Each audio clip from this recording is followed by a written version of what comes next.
कथा व्यास परम पूज्य सुश्री डॉक्टर सोनिया दीदी के मुखारविंद से श्री गणेश कथा पुराण, श्रीमद् भागवत, श्रीमद् देवी भागवत, रामचरितमानस एवं शिव कथा कराने हेतु संपर्क करें तथा आप अपनी आर्थिक, भौतिक, स्वास्थ्य संबंधी किसी भी प्रकार की समस्याओं का धार्मिक अनुष्ठान द्वारा समाधान और श्री लक्ष्मी कृपा प्राप्ति हेतु देवी जी के सानिध्य में नारायणी अनुष्ठान के इच्छुक भक्त संपर्क करें 09820364689 अथवा 09322721890।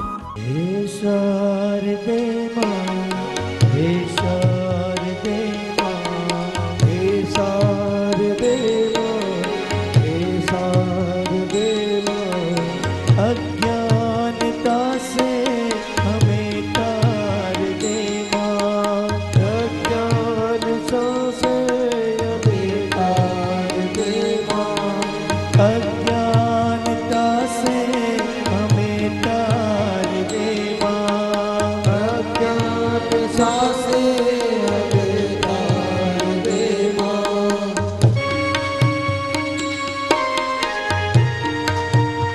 आज मन से प्रार्थना कर लो प्रभु। तू स्वर की देवी है, संगीत तुझसे, हर शब्द तेरा है, हर गीत तुझसे। तू स्वर की देवी है, संगीत तुझसे, हर शब्द तेरा है, हर गीत तुझसे। तू स्वर की देवी है, संगीत तुझसे, हर शब्द तेरा है, हर गीत तुझसे। तू स्वर की देवी है, संगीत तुझसे, हर शब्द तेरा है, हर गीत तुझसे। हम हैं अकेले, हम हैं अधूरे, हम हैं अकेले, हम हैं अधूरे। तेरी शरण हम, हमें प्यार दे मां, तेरी शरण हम, हमें प्यार दे मां। हे शारदे मां, हे शारदे मां, अज्ञानता से हमें तार दे मां।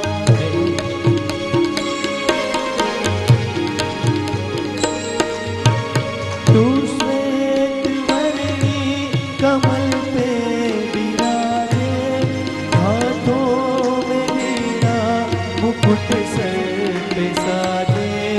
तू श्वेत देवी कमल पे विराजे, हाथों में वीणा मुकुट सर पे साजे।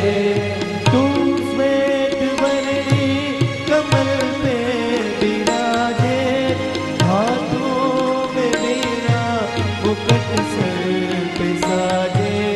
तू श्वेत वर्णी कमल पे विराजे, हाथों में वीणा मुकुट सर पे साजे।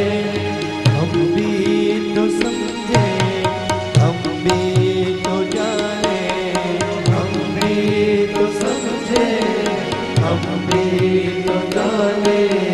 विद्या का हमको अधिकार दे मां, विद्या का हमको अधिकार दे मां। हे शारदे मां, हे शारदे मां, हे शारदे मां, हे शारदे मां, अज्ञानता से हमें तार दे मां, अज्ञानता से हमें तार दे मां।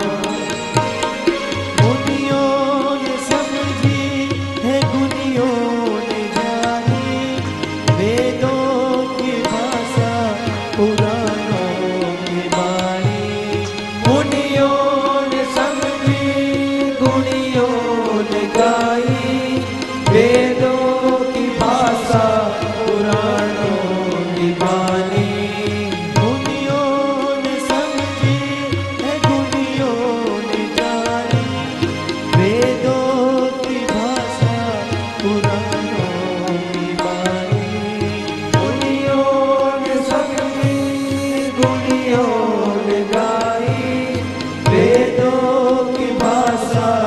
पुराणों की कहानी हम भी तो समझे, हम भी तो जाने, हम भी तो समझे, हम भी तो जाने।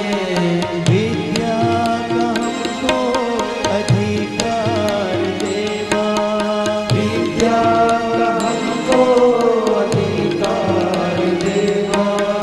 हे सार देवा, हे सार देवा, हे सार देवा, हे सार देवा। अज्ञानता से हमें तार देवा, अज्ञानता से हमें तार देवा, अज्ञानता से हमें तार देवा, अज्ञानता से हमें तार देवा, अज्ञानता से हमें तार देवा, अज्ञानता से हमें तार देवा।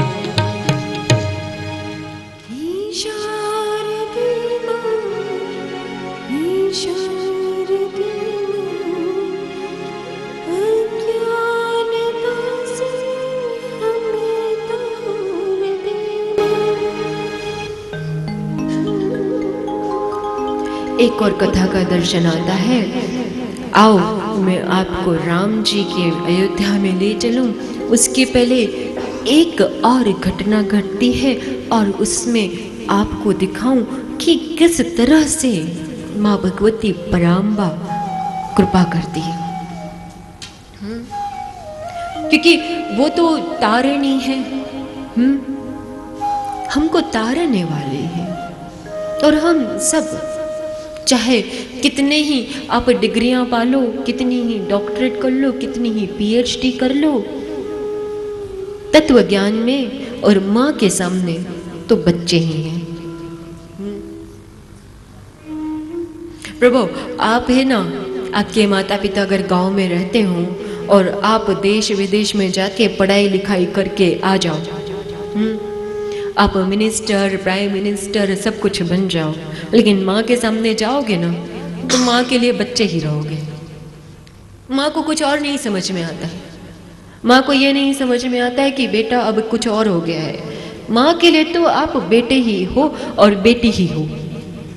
बाकी जो कुछ हो खुद के लिए और समाज के लिए, माँ के लिए नहीं। माँ के लिए आप सदैव और सदैव सिर्फ एक बच्चे हो।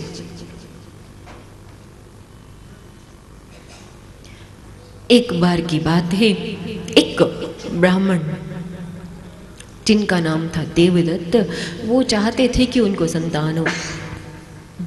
अच्छे वेदों के ज्ञाता ब्राह्मण थे, लेकिन खुद से अकेले तो पूरा अनुष्ठान कर नहीं सकते थे। यज्ञ करके मनोवांछित कामनाएं मिल जाती है, ये तो हम सब जानते हैं, है ना।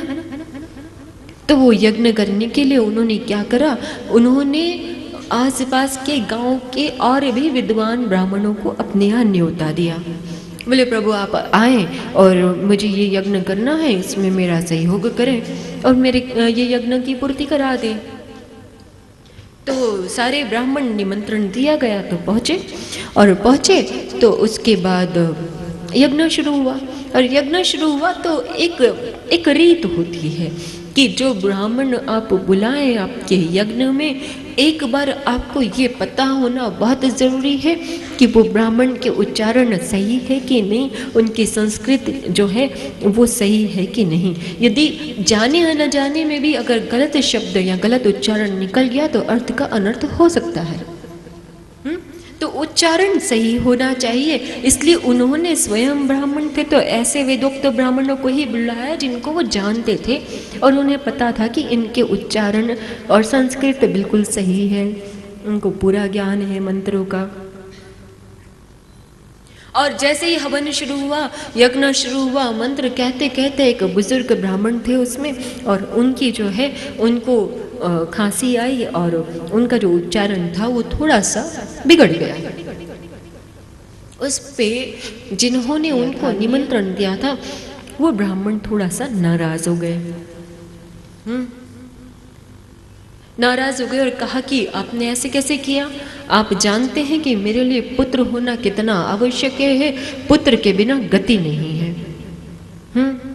पुत्र के बिना गति नहीं होती, इसलिए तो मैं ये पुत्रेष्टि यज्ञ कर रहा हूँ और आपने गलत शब्द का उच्चारण कर दिया।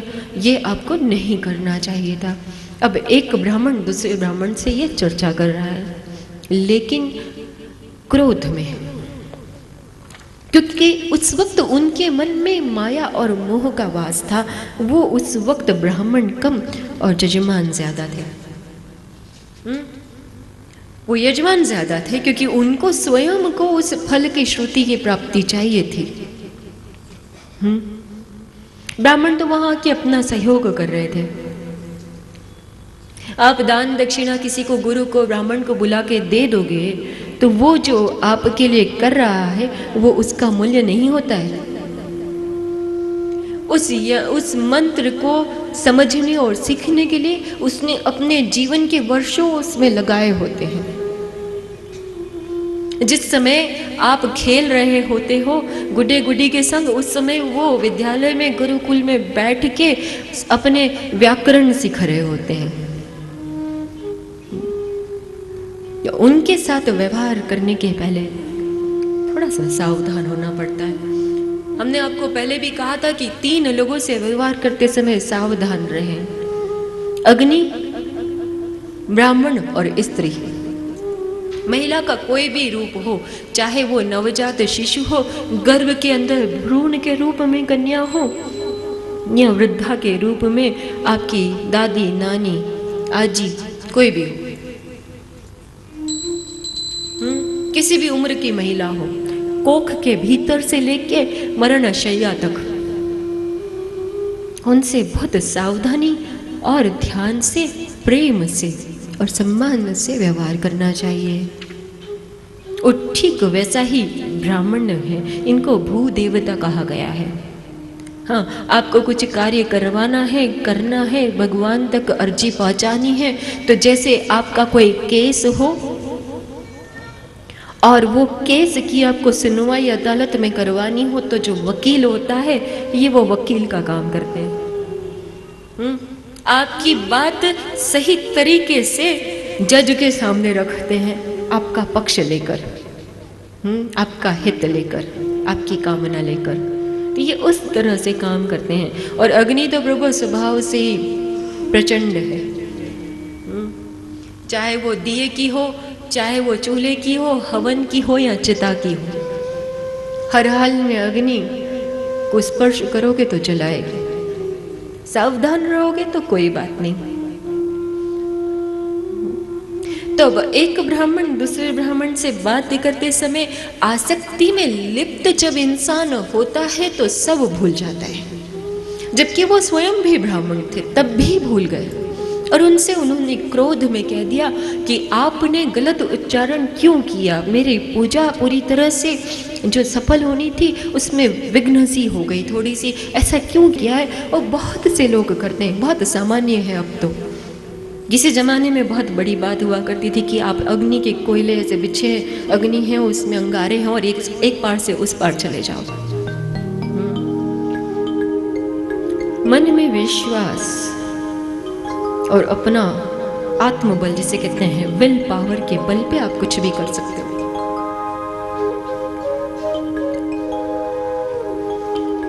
तो वो विल पावर और वो विश्वास साथ में होना चाहिए। अनुष्ठान के साथ भी वो श्रद्धा होनी चाहिए कि कुछ भी हुआ तो उसके पीछे मेरा हित ही होगा। ठीक है, ब्राह्मण देवता है, प्रेम से भी कह सकते थे, उन्होंने गुस्से में कह दिया। और वो जो थे उन्होंने, वो समझदार थे, बुजुर्ग थे, उन्होंने कुछ नहीं कहा। अनुष्ठान पूरा होने के समय ये कहा कि ठीक है, तुम रुष्ट हुए हो, ब्राह्मण होते हुए भी तुम अपनी मर्यादा को खो गए, आसक्ति में लिप्त हो गए, मोह वशीभूत हो गए, इसलिए तुम्हें संतान तो होगी। क्योंकि कोई भी कर्म जो है वो निष्फल नहीं जाता है। अगर यज्ञ किया है तो इसका फल तो निश्चित है, किंतु तुम्हारी श्रद्धा जो है वो खंडित हो गई, तुम्हारा विश्वास डगमगा गया। कुछ कुछ प्राकृतिक चीजों के लिए शास्त्र ने भी छूट दी है और तुम वो भूल गए। इसलिए पुत्र तो होगा, लेकिन जिस तरह से तुमने मूर्खता करी, भूल गए, आसक्ति में, मोह में पड़ के, वैसे पुत्र भी तुम्हारा मूर्ख होगा, उसकी बुद्धि नहीं होगी।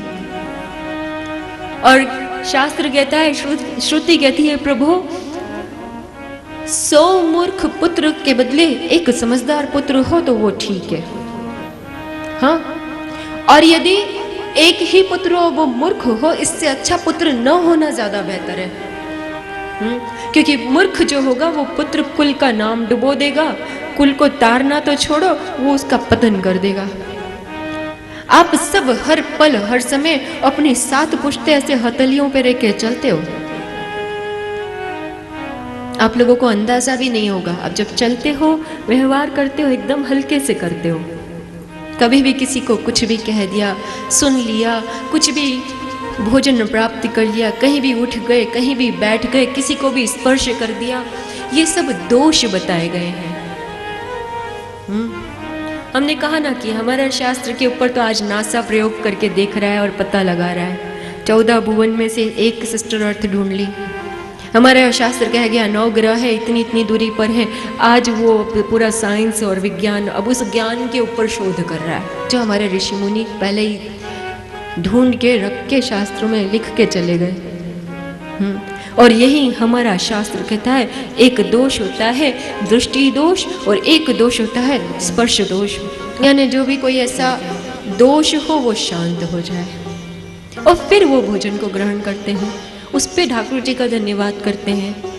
और क्या पद्धति है कि भगवान के सामने भोग धरा तो जब तक तुलसा जी ना डालो तब तक भोग स्वीकार नहीं होता है। कारण तुलसी के पौधे में रोग को दमन करने के जितने औषधीय गुण हैं उतने और किसी पौधे में नहीं है। ये साइंस है। हमारे शास्त्र के भीतर जो विज्ञान है वो कहीं नहीं है। जब आप तुलसी का पत्र उस पर रखते हैं, 2 काम होते हैं। एक तो श्रद्धा होती है, एक जो शास्त्र कहता है उस नियम की पूर्ति होती है, और दूसरा वो तुलसी के औषधीय गुण से उसके दोष शांत हो जाते हैं। जब वो भोजन आप पाते हैं तो एक तो उसमें प्रभु की दृष्टि पड़ गई तो वो प्रसाद हो जाता है। प्रसाद का अर्थ है प्रभु का साक्षात दर्शन। जिस भोजन पे प्रभु के साक्षात दृष्टि पड़ गई उस भोजन को आप ग्रहण कर रहे हैं, ये प्रसाद है। पंडित जी रोज कहते हैं ना कि प्रसाद ग्रहण करके जाएंगे, उसमें फल होता है, श्रुति होती है, ये श्रुति होती है उसमें। प्रभु का साक्षात दर्शन उनको हो जाता है, क्योंकि भगवान के सामने आप कहते हो भगवान रूखा सूखा तुभ्यम समर्पयामि गोविंदम।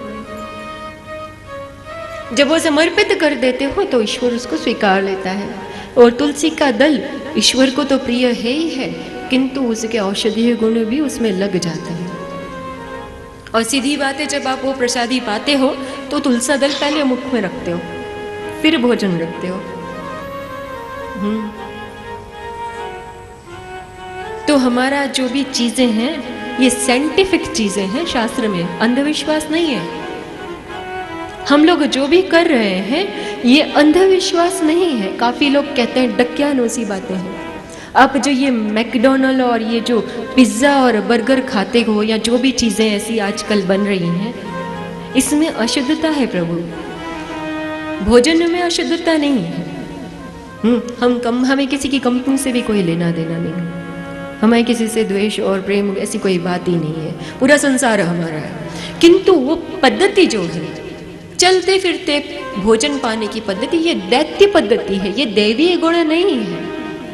अगर आप दैत्य पद्धति से किसी चीज को ग्रहण करेंगे तो वैसे गुण आपके भीतर बढ़ेंगे। बढ़ेंगे कि नहीं बढ़ेंगे? बस में बैठे हैं, रिक्शा में बैठे हैं, वो रोल बना के चबाते जा रहे हैं, चलते जा रहे हैं। हे भगवान, ये अन्न देवता को ग्रहण करने का तरीका है? नहीं, ये गलत है। देखो, विदेशों में जो वायुमंडल है अलग है।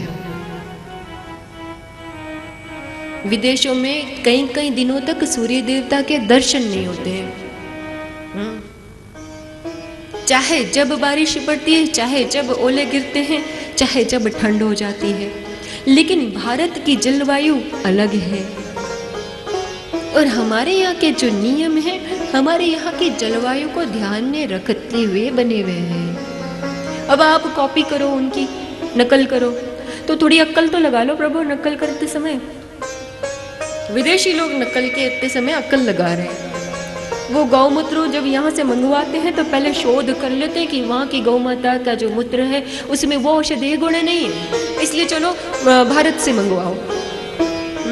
क्योंकि यहाँ की भूमंडल में, यहाँ के भोजन में, हर चीज में वो श्रद्धा और वो वाइब्रेशन है। तो वो नकल करने के साथ साथ अकल का प्रयोग कर रहे हैं। तो प्रभु आप भी ऐसा करो। अगर नकल करने का शौक, वैसे तो जरूरत ही नहीं है, आप सक्षम हो, जरूरत ही नहीं है। और यदि नकल करनी भी है तो थोड़ी अकल लगा लो कि हमारे देश की जलवायु में क्या उस चीज की आवश्यकता है।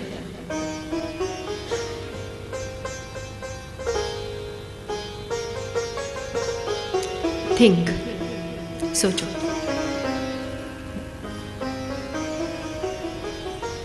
अच्छा, आज क्या वार है? बुधवार? बुधवार? बुधवार है? बुधवार है? मंगल है? अच्छा, देखो जैसे ही पूछा ना तो बुद्धि चलने लग गई। पूछा तो बुद्धि ने दौड़ा, दिन गिनने लगे, नहीं नहीं नहीं, बुध नहीं, मंगल है। और प्रभु अभी 10 बार और पूछ लेना तो आप संशय में आ जाओगे। मोबाइल में खोल के देखोगे कैलेंडर कहाँ है।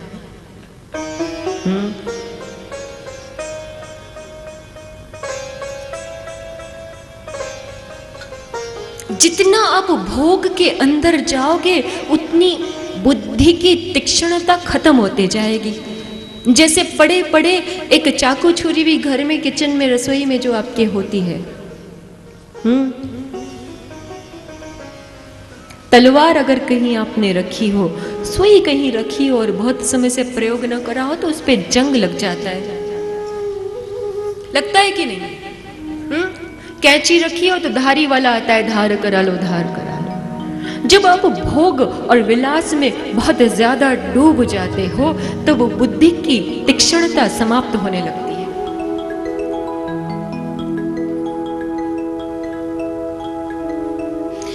हमने किसी गरीब को ना डिप्रेशन से बीमार होते हुए नहीं देखा। किसी गरीब व्यक्ति के लिए ये बहुत रेयर, आज तक तो खैर सुनने में ही नहीं आया। कहते हैं ये रईसों की बीमारी है। एक बहन जी हमारे पास आई और कहने लगी, दीदी क्या करूं? क्यों भाई, क्या हुआ? मुझे रईसों वाली बीमारी लग गई। उनका बधाई हो भाई, रईस बन गए आप तो। क्या हुआ? नहीं, डिप्रेशन हो गया है। अच्छा, क्यों? इनका प्रमोशन हुआ था, उसके बाद घर बदल किया, बड़े घर में चले गए। अच्छा, क्या क्या हुआ? और काम होता नहीं था तो 2 नौकरानियों को रख लिया और उसके बाद बहुत अच्छी नौकरानी मिल गई। हाँ, एक गिलास भी यहाँ से उठा के वहाँ रखने नहीं देती है, सब हाथ में ला के दे देती है। अच्छा, बहुत अच्छी बात है। तो फिर तो तुम पूजा पाठ बहुत अच्छे से करती होंगी। आजकल क्या चल रहा है? ध्यान चल रहा है? कौन सा शास्त्र का पाठ कर रहे हो? कौन सा पुराण पढ़ना शुरू किया? कुछ शुरू किया? अरे नहीं दीदी, आज है ना वो बच्चों के साथ कहीं घूमने जाना था, फिर उनके पास इनके कुछ ऑफिस की ट्रिप आ गई तो साथ चले गए, बस समय ही नहीं मिला। और इस सारे चक्रव्यूह में क्या हो गया? अपने शरीर को जो व्यायाम मिलता था घर के काम करने से, ये पेट पतला करो की जो बीमारी है ना, कमर पतला करो, पेट पतला करो। पुराने समय में जो युवाओं होते थे ना, वो दंड बैठक करते थे, अखाड़े होते थे। और जो माताएं बहना मातृशक्ति होती थी ना, वो पोछे लगाती थी या वो गोबर का लेपन करती थी। तो पूरा व्यायाम शरीर को मिल जाता था, जितनी आवश्यकता होती है उतना। और कोई डिप्रेशन नाम की बीमारी हमने उस समय सुनी नहीं थी। आज से कुछ सालों पहले तक ये बीमारी हमने नाम नहीं सुना था। क्योंकि हर कोई अपने हाथ से अपना काम करता था।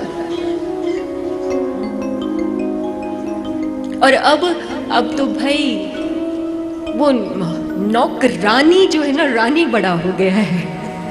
हाँ, एक दिन अगर वो लेट आ जाए तो सांस ऊपर नीचे सबकी हो जाती है। यदि आप सच में उतने कार्यरत हैं तो अलग बात है। आपके उस कार्य करने से आपका, आपके परिवार का, आपके समाज का भला हो रहा है और तब आप वो सुविधा का उपयोग कर रहे हैं तो समझे वाली बात है। पर आप सिर्फ इसलिए ये उपयोग ले रहे हैं क्योंकि अब आप में द्रव्य शक्ति आपके पास इतनी आ गई है कि आप किसी की सेवा ले सकते हैं। एक तो सेवा वाला भाव चले गया है। पहले कहते थे सेवक सेविका, आजकल कहते हैं सर्वेंट। नौकर भी गया, सर्वेंट। तो वो सर पे ही चढ़ के बैठा होता है क्योंकि पहले ही शब्द है सर। नारायण नारायण। हाँ, सही है ना। और वो कभी बीमार नहीं होते प्रभु, क्योंकि वो कर रहे हैं मेहनत। तो भोग विलास में ज्यादा जाओगे ना, आसक्ति में आ जाओगे, और आसक्ति में आ जाओगे तो उसके बाद आएगा क्रोध और लोभ। ये सब पीछे पीछे एक के साथ एक भाई बहन ऐसे उंगली पकड़ के चले आते हैं। फिर लोभ, मोह, क्रोध सब एक साथ आ जाते हैं। और ऐसा ये आसक्ति थी, मोह था कि मुझे पुत्र मिल जाए और बहुत तेजस्वी पुत्र प्राप्त हो। इस कामना से उन्होंने हवन किया था, अनुष्ठान किया था, और ऐसी एक घटना देववश घट गई और पुत्र हुआ। और सच में जैसा उस ब्राह्मण ने वचन किया था वैसा ही हो गया। तो एक बात तो हमें यहाँ समझ में आती है कि किसी से भी बात करो तो सावधानी से, प्रेम से और सम्मान से करो, विशेष रूप से यदि आप भी उसी फील्ड के एक्सपर्ट हो तो। एक चीज, आप खुद एक्सपर्ट हो तो भी कई बार आपको दूसरे की मदद लेनी पड़ेगी। A doctor can't operate the self. एक डॉक्टर खुद का ऑपरेशन नहीं कर सकता है। डायग्नोस कर लेगा, रिपोर्ट पढ़ लेगा, समझ लेगा कि उसको बीमारी क्या है, लेकिन वो अपनी आंतें नहीं काट सकता, क्योंकि उसके लिए उसको बेहोश होना पड़ेगा। उसके लिए उसको दूसरे डॉक्टर पे पूरा विश्वास करना पड़ेगा। जैसे यहाँ पर इन ब्राह्मण ने देवताओं को इन्होंने बुलाया अपनी मदद के लिए, तो उन पे पूरा विश्वास उनको करना चाहिए था। लेकिन मोहवश, एंजाइटी जिसे कहते हैं, एंजाइटी के कारण उन्होंने उनके ऊपर गुस्सा कर दिया। और गुस्सा कर दिया आवेश के कारण कि ऐसे कैसे हो गया। और उसकी वजह से वो ब्राह्मण देवता समझदार थे, लेकिन उठते उठते ये बात बोल के चले गए। यानी कभी एक ही स्किल के दो लोग हो तो उन्हें आपस में भी संभाल के बात करनी चाहिए और दूसरों से भी। तो पहली बात, आप एक एक्सपर्ट हो तो भी आपको कभी कभी दूसरे एक्सपर्ट की मदद लेनी पड़ेगी, तो संकोच न करें। It's absolutely fine.